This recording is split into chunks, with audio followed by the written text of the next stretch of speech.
अस्सलाम वालेकुम स्टूडेंट्स। आज हम जो है ना ह्यूमन ब्लड सर्कुलेटरी सिस्टम का नेक्स्ट जो टॉपिक है वो हम कर रहे हैं। चैप्टर हमारा 3 है, biology 10th class, human blood circulatory system.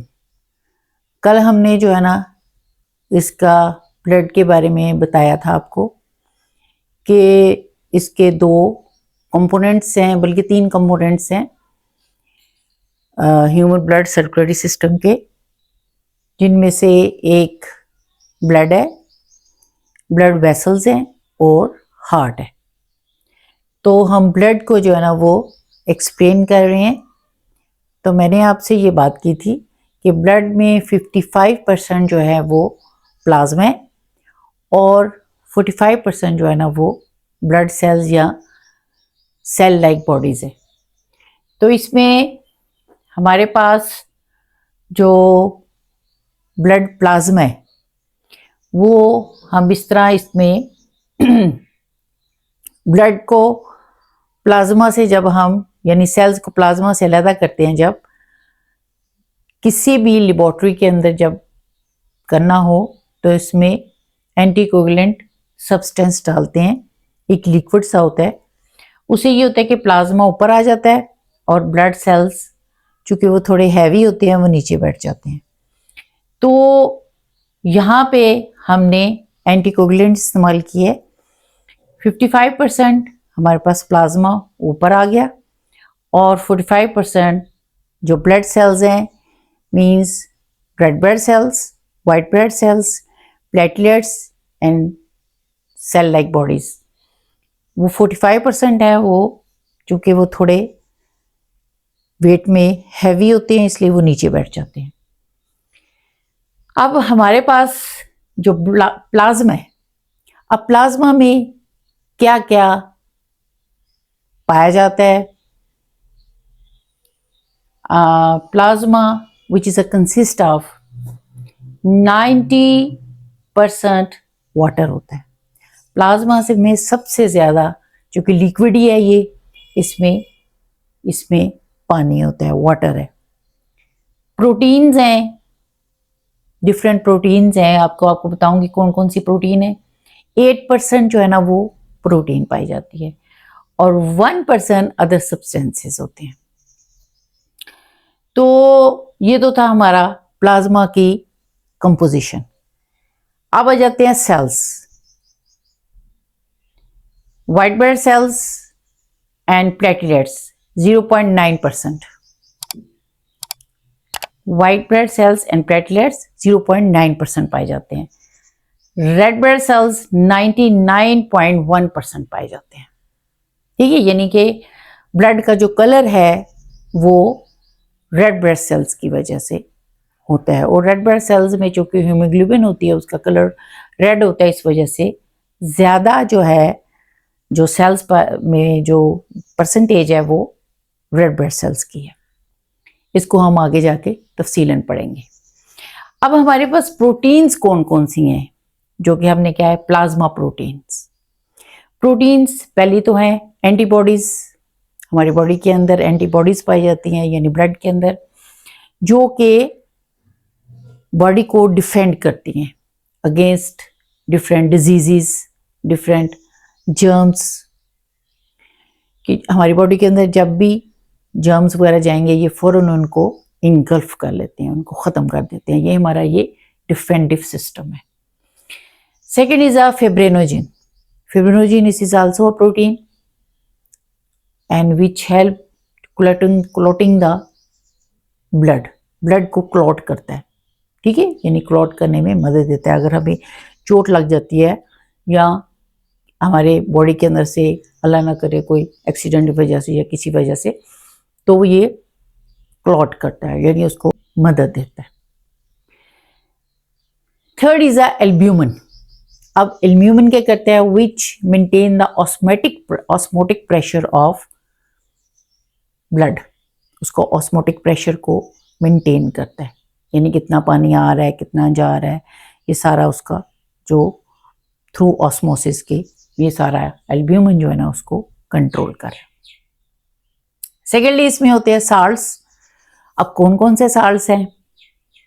सबसे ज्यादा जो पाए जाते हैं वो sodium chloride and then bicarbonates. कुछ बाइकार्बोनेट्स हैं, सोडियम क्लोराइड है, सबसे ज्यादा ये पाया जाता है। Calcium, magnesium, potassium and zinc, ये सारे इसमें डिफरेंट परसेंटेज में थोड़े थोड़े ये पाए जाते हैं, लेकिन सबसे ज़्यादा पाया जाता है सोडियम क्लोराइड एंड कुछ बाइकार्बोनेट्स। थर्डली हमारे जो प्लाज्मा के अंदर पाया जाता है वो न्यूट्रिएंट्स हैं। अब ये न्यूट्रिएंट्स जो हैं वो कौन कौन से हैं? कुछ तो न्यूट्रिएंट्स हैं, these are the glucose, lipids, amino acids, ये पाए जाते हैं। कुछ वेस्ट मटेरियल है। वेस्ट मटेरियल होते हैं कि जब ड्यूरिंग द डाइजेशन के, जब आपको मैंने सारा डाइजेशन का प्रोसेस पढ़ाया था, उसमें स्मॉल आफ्टर स्मॉल इंटेस्टाइन के जब लार्ज इंटेस्टाइन में जाता है जो फूड है, तो बहुत सारी एब्जॉर्प्शन होती है। उन एब्जॉर्प्शन में कुछ वेस्ट मटेरियल्स भी होते हैं जो कि बॉडी को ज़रूरत नहीं है, तो वो ब्लड उनको लेके जो है ना जहाँ उसने यानी लीवर के देन उसके बाद जहाँ से उसने डिस्पोज ऑफ होना होता है वहाँ चला जाता है। कुछ हार्मोन्स हैं and these hormone which is secreted by the endocrine glands. ये इन हार्मोन्स को टारगेट तक लेके जाना, जहाँ पे उसकी ज़रूरत पड़ती है वहाँ तक ले जाने को ये हार्मोन्स मदद करते हैं, which is a combined with the blood and जो है ना वो अपने टारगेट तक पहुँचते हैं। तो ये तो थे हमारे पास nutrients, water, wastage, hormones and सब nutrients, these are glucose, lipids and amino acids. इसके बाद कुछ रेस्पिरेटरी गैसेस भी पाई जाती हैं इसके अंदर इन मिक्स फॉर्म में। ऑक्सीजन है 1.5% की फॉर्म में इन मिक्स। कुछ तो ये होता है कि अब ये गैसेस कहाँ से आती हैं, आपको मैंने बताया हुआ है कि ड्यूरिंग जब हम रेस्पिरेशन करते हैं, ऑक्सीजन अंदर लेके जाते हैं, तो ये प्रोसेस, पूरा प्रोसेस है, इसमें ये जो ऑक्सीजन है ये ब्लड के साथ मिक्स हो जाती है, पूरी बॉडी तक पहुंचती है, हार्ट तक जाते हैं, फिर उसके बाद जो है ना वापसी पे कार्बन डाइऑक्साइड मिक्स होके लंग्स तक, हार्ट तक जाती है, इसके बाद हार्ट लंग्स में भेजता है एंड देन लंग्स से ये हम जब एक्सेल करते हैं तो ये कार्बन डाइऑक्साइड बाहर चली जाती है। तो ये ऑक्सीजन 1.5% के हिसाब से मिक्स है and then carbon dioxide 5 to 7% के हिसाब से मिक्स रहती है। ठीक है, यानी ये आपकी बॉडी में से निकलती नहीं है, कुछ तो निकल जाती है लेकिन कुछ परसेंट जो है ना ये आपकी बॉडी के अंदर ही रहती है। तो ये हमारा सारा ब्लड प्लाज्मा का एक लेक्चर था जिसमें मैंने आपको बताया कि कितने कितने परसेंटेज में कौन कौन सी चीज़, ये पूरा एक लॉन्ग क्वेश्चन आता है, right in detail about the blood plasma. तो इसमें आपने पहले तो बता देना है कि हमने किस तरह ब्लड प्लाज्मा को जो है वो सेल से अलग करना है, क्या हम इस्तेमाल करेंगे, एंटीकोगुलेंट इस्तेमाल करेंगे, देन उसके अंदर कितने परसेंट वाटर है, प्रोटीन है, वाइट ब्लड सेल्स कितने परसेंट है, platelets, then red blood cells कितने परसेंट है, कौन कौन सी प्रोटीन्स पाई जाती हैं, एंटीबॉडीज़ हैं, फिब्रिनोजेन है, एल्ब्यूमिन है, ये 3 वेरी इंपॉर्टेंट प्रोटीन्स हैं which are present in a blood plasma. Salts कौन कौन से हैं, सोडियम क्लोराइड है, बाइकार्बोनेट्स हैं, कैल्शियम है, मैग्नीशियम है, पोटाशियम है एंड देन जिंक है। इसी तरह न्यूट्रिएंट्स हैं एंड देन कुछ रेस्पिरेटरी गैसेस है।